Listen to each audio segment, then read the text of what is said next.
नमस्कार, स्वागत है आपका हमारे YouTube चैनल पर। आज हम चर्चा कर रहे हैं चाइना की। चाइना ने एक तीर से दो निशाने साधे हैं। चाइना ने क्या कहा है? चीन ने कहा है, क्योंकि चीन ये जानता है कि अमेरिका और भारत की सेनाएं एलएसी के पास युद्धाभ्यास कर रही हैं। तो चीन ने अमेरिका को कहा है, अमेरिका से कहा है कि आप भारत और हमारे संबंधों के बीच आड़े न आए।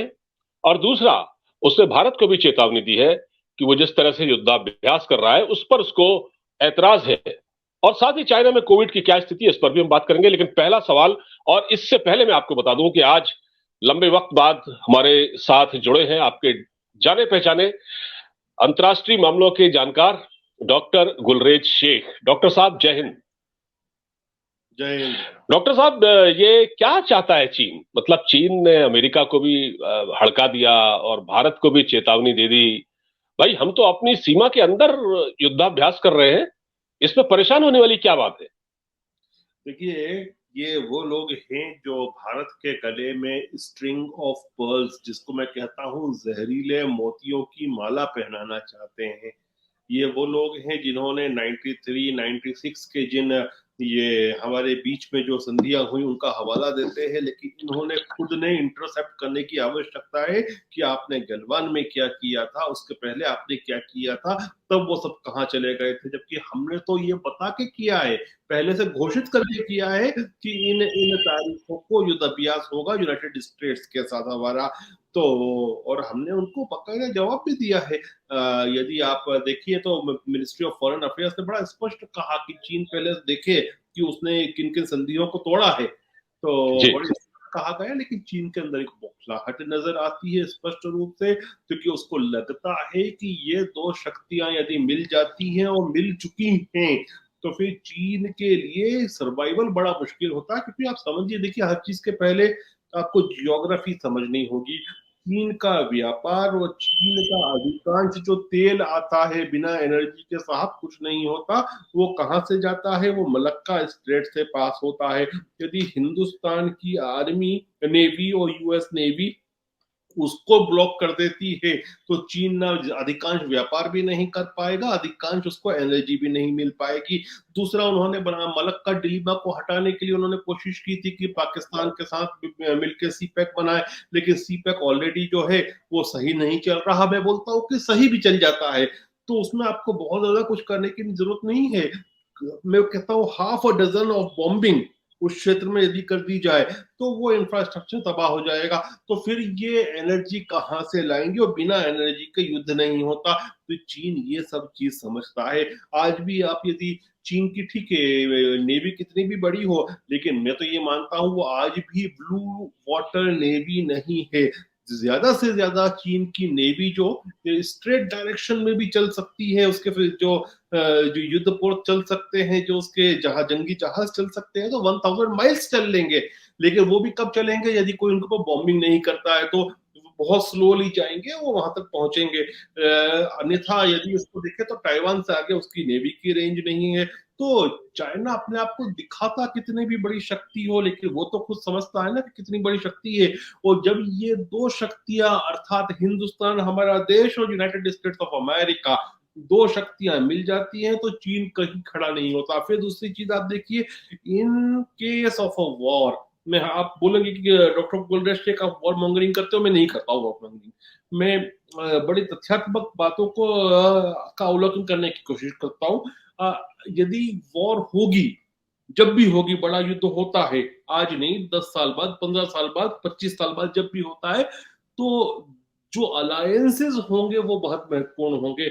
और सबसे पावरफुल अलायंसेस रशिया के अलावा, रशिया इसमें बीच में नहीं आएगा हिंदुस्तान की वजह से, वरना चाइना के पास अलायंसेस कौन कौन है? उनके पक्का अलायंस, एक नॉर्थ कोरिया, दूसरा है पाकिस्तान। तो ये तो उनके पास अलायंस पार्टनर्स हैं। तो इन अलायंस पार्टनर्स के साथ का क्या वो यूनाइटेड स्टेट्स, भारत, जापान, दक्षिण कोरिया, कनाडा, नेटो, इन सब से लड़ सकता है? नहीं लड़ सकता। और चीजें जब उसकी बॉर्डर तक आ जाती है, 100 किलोमीटर तक आ जाती है, तो फिर समस्या होना, पेट में दर्द होना लाजमी होता है, और वो हो रहा है। तो डॉक्टर साहब, क्या आप तो चीन मामलों पर बड़ी गहरी निगाह रखते हैं, आप ये बताएं कि क्या भारत और चाइना के बीच में कोई ऐसा समझौता भी हुआ था? मैंने सुना है, मुझे एग्जैक्ट जानकारी नहीं है, कि हम एक दूसरे की सीमाओं का ख्याल रखेंगे और वहां कोई भी ऐसी एक्सरसाइज नहीं करेंगे। तो और चीन ने शायद यही हवाला दिया है कि आप और एक्सरसाइज कर। सुन लीजिए, और एक्सरसाइज जी करेंगे तो बता के करेंगे, तो हमने तो ओपनली करके किया है ना। ये जो युद्ध अभ्यास कोई अभी से डिक्लेयर्ड नहीं है, तो महीनों से डिक्लेयर्ड है, ये तो पहले से जी डिक्लेयर्ड है। लेकिन आप ये बताइए कि जो शाहीन सीरीज ऑफ एक्सरसाइज होती है चाइना और पाकिस्तान की, वो तो पाक ऑक्युपाइड कश्मीर में करते हैं, जो कि हमारी हाँ ऑक्युपाइड टेरिटरी है। उसके बारे में आप क्या बोलेंगे? तो इंटरसेप्ट करने की आवश्यकता चीन को है। हमने तो घोषित करके एक्सरसाइज की है, आप तो उस टेरिटरी में क्या करते हैं जो हमारा अंग है। शाहीन से एक्सरसाइज क्या है वरना? जी जी। अच्छा, अभी हमारा जो इस वक्त युद्धाभ्यास चल रहा है डॉक्टर साहब, वो तो उत्तराखंड के औली में चल रहा है। बिल्कुल। और औली एक पर्यटन स्थल है, बहुत खूबसूरत जगह है। और क्योंकि अमेरिकन फौज को पहाड़ों पर लड़ने की आदत नहीं, तो शायद थोड़ा बहुत उनको अभ्यास हो जाए। अगर परिस्थितियां अगर कुछ ऐसी बनती हैं तो वो कल को ये ना कह पाए कि हाँ, हम इस पर हम हमारे सामने डिफिकल्टीज है। पिछली 100 बार जो किलोमीटर अंदर। अभ्यास हुआ था वो तो अलास्का में हुआ था। जी पिछली बार जो हुआ था, हमारे फौजी गए थे यूएस के साथ करने के लिए अलास्का में, तो उस समय भी ठंडी ऊंचाइयों पे किया गया था, अभी भी ठंडी ऊंचाइयों पे किया गया है। देखिए, यूएस नेवी बड़ी स्ट्रांग है, तो नेवी की समस्या नहीं है।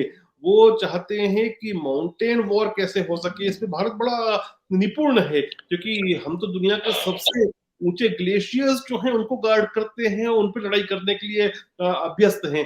तो ये अभ्यास वो भी करना चाहते हैं कि कल से चीन से जो जंग हो, तो वो हिमालय पर भी होगी, वो पानी में भी होगी, और हवा में तो होती ही है आज के समय, और साइबर जी। स्पेस में भी होगी, इलेक्ट्रोमैग्नेटिक स्पेक्ट्रम में भी होगी। इसमें भी उसको काउंटर करने की आवश्यकता है। हम्म।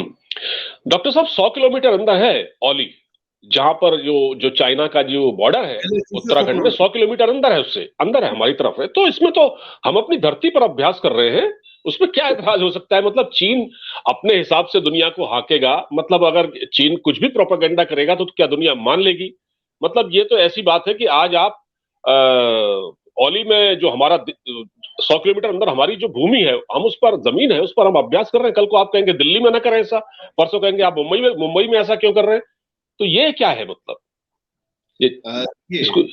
ये जो परेशानी है ना चीन की, इनकी इंट्रेंसिक समस्याएं इनके डीएनए में है, और जी उसके पीछे जो मूल कारण है इनके कल्चर में एक चीज है कि वो अपने आप को culturally middle kingdom of the world मानते हैं। वो मिडिल किंगडम की अवधारणा ऐसी है कि जैसे सूर्य होता है, वो सूर्य के आसपास सारे प्लैनेट्स घूमते हैं।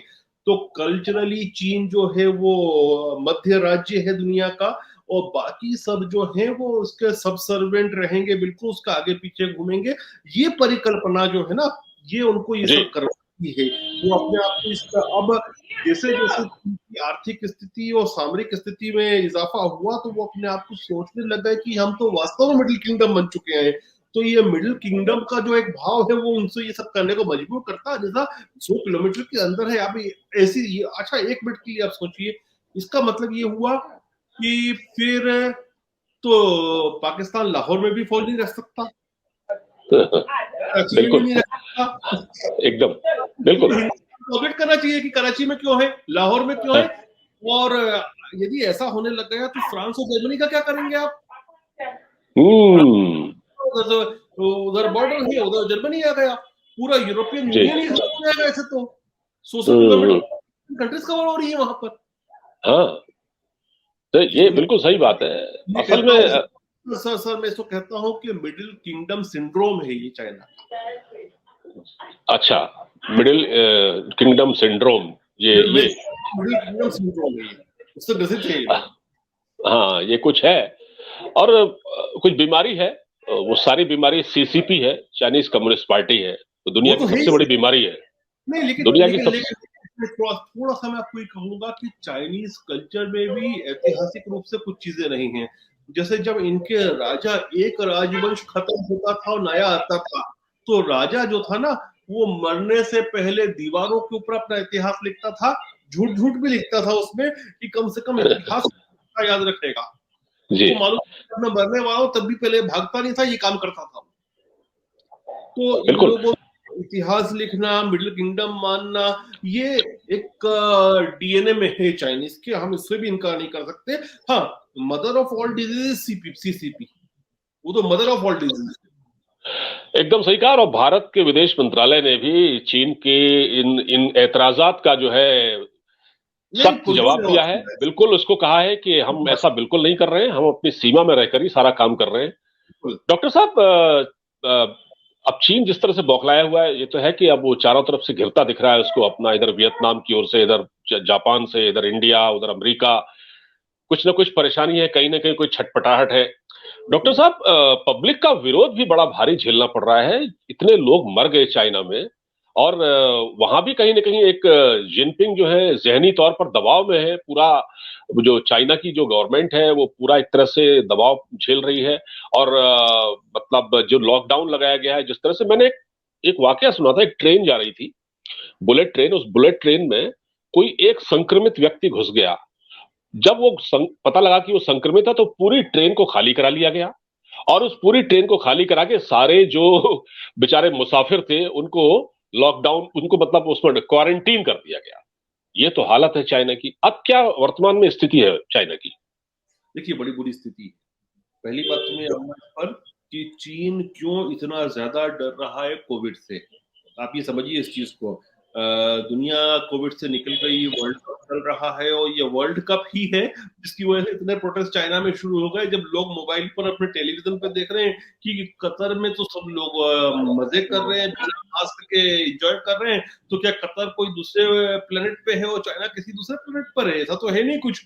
तो इसलिए भी इतने प्रोटेस्ट हो रहे हैं और युवा आक्रोशित है। लेकिन आप ये समझने की कोशिश कीजिए कि चाइना में इतना ज्यादा कोविड-19 का सरकारी तौर पे डर क्यों है। देखिए, आप थोड़ा सा काउंट देखिए।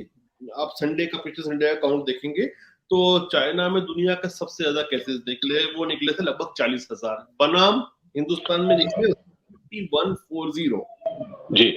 140 केसेस। उन्होंने भी लगभग इतने ही लोगों को वैक्सीनेट किया है जितना हिंदुस्तान ने किया है। पॉपुलेशन में लगभग लगभग बराबर है, कोई बहुत ज्यादा फर्क नहीं है। तो जितनी जनसंख्या उनकी है लगभग हमारी भी है। जितने लोगों को हमने वैक्सीनेट किया लगभग उन्होंने भी किया है। तो फिर क्या है? एक तो सबसे बड़ा कारण क्या है? चाइनीज वैक्सीन काम नहीं करती। माना जाता है कि तो उनका जो साइनोवैक है, जो अधिकांश चीनियों के बाजुओं में दिया है उन्होंने, वो 30-35% से ज्यादा इफेक्टिव नहीं है। इसके बरक्स हम देखें कि जो हमको लगे हैं वैक्सीन, वो 80% से ज्यादा इफिकेसी है उसकी। तो 80% बनाम 35%, अगर उसमें भी वो कंपेयर करें तो जो अमेरिकन फाइजर और मॉडर्ना है वो 92-93% इफिकेसी है। अब 90%, 80% से ज्यादा हमारी आ रही है और उनकी 30% के आसपास पे खड़े हैं, 30-35% पर। तो इतना कम वैक्सीन इफेक्ट कर रहा है, तो अगर वो खोलते हैं तो कितना रिस्क है उस पॉपुलेशन को जिनके पास इम्यूनिटी नहीं है, अनइम्यून पॉपुलेशन है। तो और आप चाइना में आईसीयू बेड्स का रेशो देखेंगे तो प्रत्येक 1 लाख लोगों के ऊपर 3 बेड हैं। हमारे ये बात सच है, उससे कम है, हमारे 2.8 है।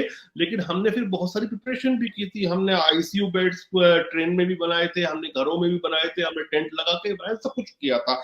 और फिर हमने रिस्क भी ली थी। लेकिन ऐसे रिस्क जो लेने का माध्यता होता है वो एक डेमोक्रेसी में हो सकता है, अथॉरिटेरियन रूल में नहीं हो सकता।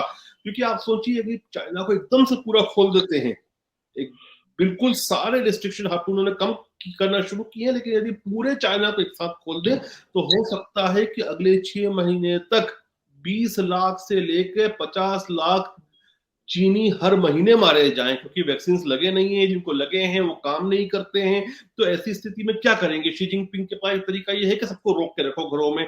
और थैंक्स टू चाइनीज वैक्सीनेशनलिज्म, वो बाहर के वैक्सीन लेना नहीं चाहते कि दूसरे कंट्रीज से ले ले, पैसा है तब भी नहीं लेना चाहते। तो ऐसी स्थिति में उन्होंने चाइना को बंद करना सही समझा। लेकिन अब उसमें क्या हो रहा है कि जब आपके पास इतनी बूढ़ी पॉपुलेशन है, उस बूढ़ी पॉपुलेशन में भी देखिए कि हर 5 में से एक 60 साल से ऊपर के बुजुर्ग व्यक्ति ने वैक्सीन नहीं लगवाया है। क्यों नहीं लगवाया है? क्योंकि उसको भरोसा ही नहीं है, ना उसको भरोसा है, ना चीनी सरकार को भरोसा है अपने खुद के वैक्सीन के ऊपर, तो इसलिए वो खोलने में घबरा रहे हैं। लेकिन अब मजबूरी ये हो रही है कि अब जो है ना, जनता सड़क पे आ चुकी है, खाने को सामान नहीं है। आप ये सोचिए पांडे जी, 3 साल तक आपको घर में बंद कर दिया जाए तो क्या स्थिति बनेगी आपकी। और एक बहुत बड़ी चीज देखने को मिली, उरुची में शायद 24 तारीख को, जो कि शिनजियन की कैपिटल है, एक मल्टी स्टोरी बिल्डिंग में आग लगती है, जिसमें 40 से ज्यादा लोग माने जा रहे हैं कि मारे गए हैं, हालांकि चीनी अथॉरिटीज 10 बोलती है।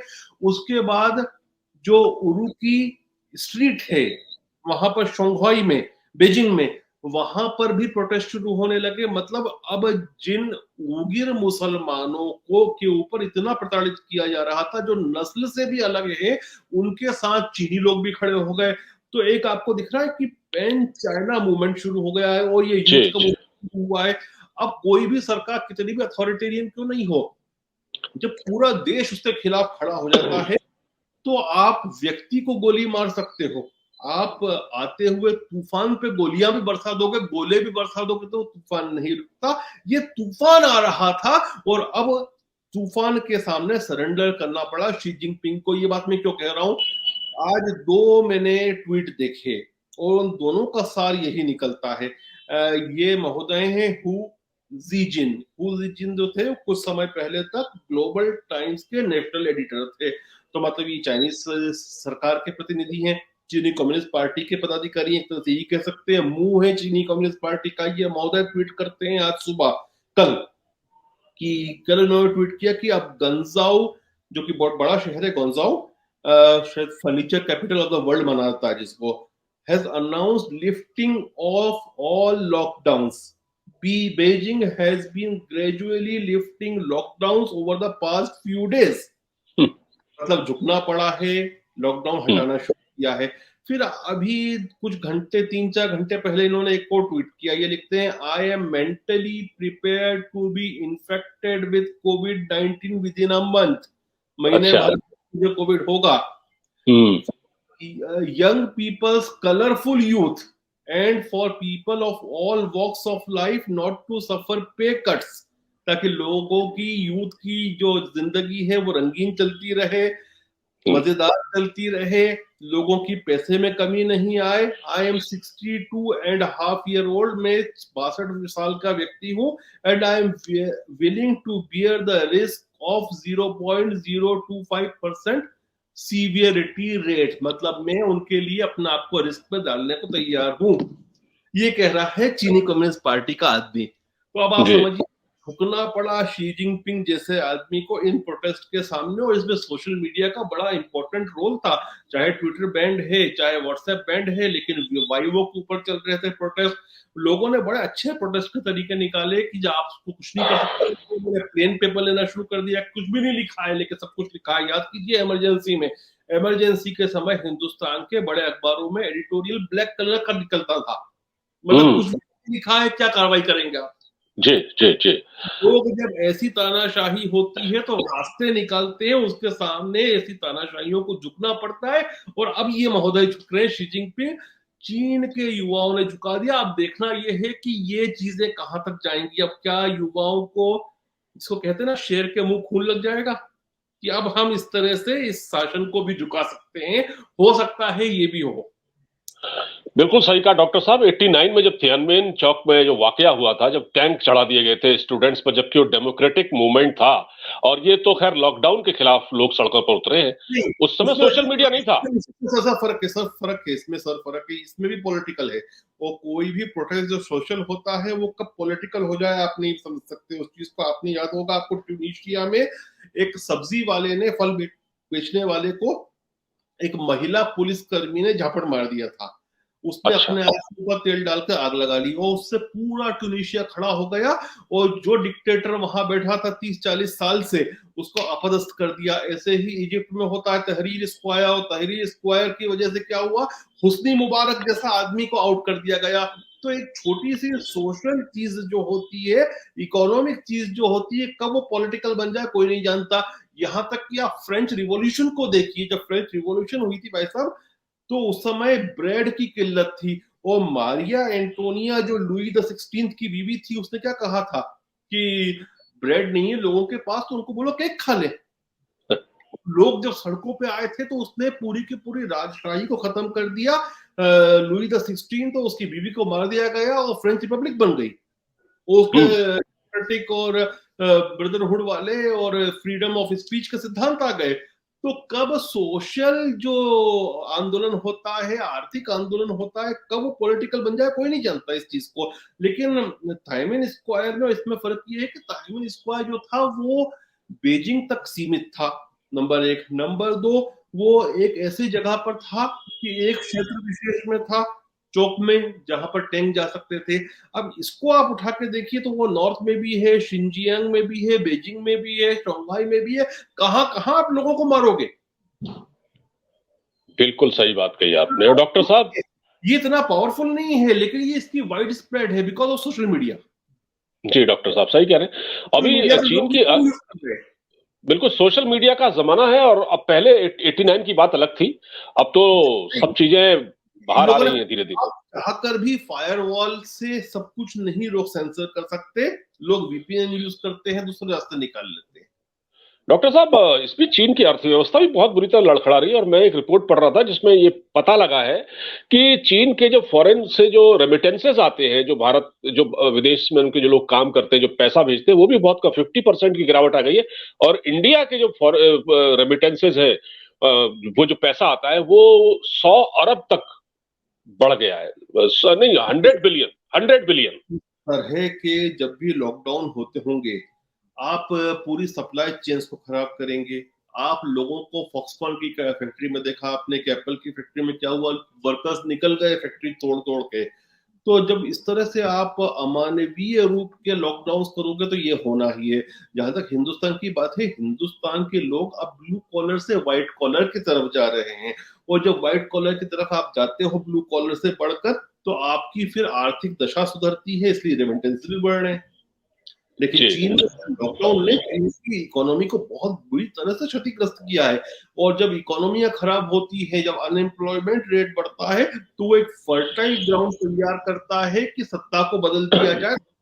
शी जिनपिंग के लिए वो डर ज्यादा है। लेकिन शी जिनपिंग के साथ एक चीज कुछ खुशकिस्मती भी है उसकी कि जियान जेमिन की डेथ हो गई। अब ये जियान जेमिन जो था वो अंदर ही अंदर उसकी कबर खोदता था कम्युनिस्ट पार्टी के अंदर। अब देखना, ये हु जिनटाओ को जिसको हाथ पकड़ के बाहर का रास्ता दिखाया था भटकने से, वो कितनी कबर खोदता है। देखिए हु जिनटाओ के अब ये भी, इस चीज को भी आप नकार नहीं सकते कि हो सकता है कि कुछ जो कम्युनिस्ट पार्टी के लोग हों वो भी इसमें शरीक हों। क्योंकि मे भी। जिनटाओ क्या था, आप मैं बड़ी सिंपल भाषा में समझाऊं कि जो कम्युनिस्ट कॉलेज है, वो कॉलेज चलाने वाली अथॉरिटी वो थी कि विचारधारा को किस प्रकार से कम्युनिस्ट पार्टी के मेंबर्स में डाला जाए, वो काम था हु जिनटाओ का। तो मतलब वो उनका मास्टर था और बाकी सब उसके छात्र थे। अब छात्रों के सामने मास्टर का हाथ पकड़ के कमरे से बाहर निकाल दिया आपने, तो छात्र प्रतिक्रिया तो करेंगे ना। हो सकता है कि बहुत से ऐसे सीसीपी के लोग जो शी जिनपिंग को नहीं पसंद करते, वो भी इसके अंदर सम्मिलित हो सकता है ली किचियान, देखिए मत भूलिए मार्च तक तो वहां के प्राइम मिनिस्टर ली किचियान है। और वहां पर प्रेसिडेंट जो है, उसके बाद यदि गवर्नमेंट का हेड कोई होता है तो वो होता है प्रीमियर या प्राइम मिनिस्टर। अब ली किचियान को इन्होंने पोलिट ब्यूरो से भी हटा दिया है, लेकिन अभी तो वो सत्ता में है। तो बिल्कुल सही अंदर कहा आपने। यार ये अब हमको नहीं पता अभी। ठीक है साहब, बहुत सारे प्रकरण, बहुत सारी चीजें वहां देखने को मिल रही हैं। और मुझे लगता है कि जिस तरह से चीन की बौखलाहट है और जिस तरह से भारत को चेतावनी दे रहा है और अमेरिका से भी कह रहा है कि हमारे रिश्ते खराब न भारत करें। भारत उनसे घबराने वाला नहीं है। अब का भारत पुराना भारत नहीं है कि चीन ने कुछ बोला और हम पे झुक जाते थे, नहीं झुकता भारत।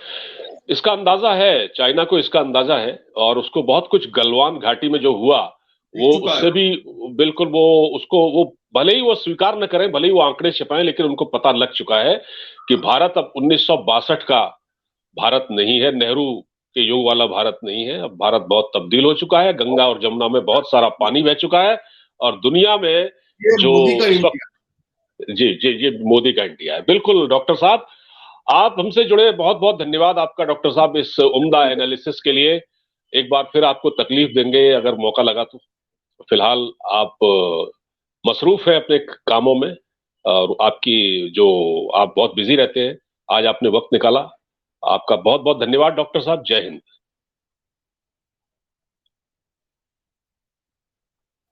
सभी को जय हिंद।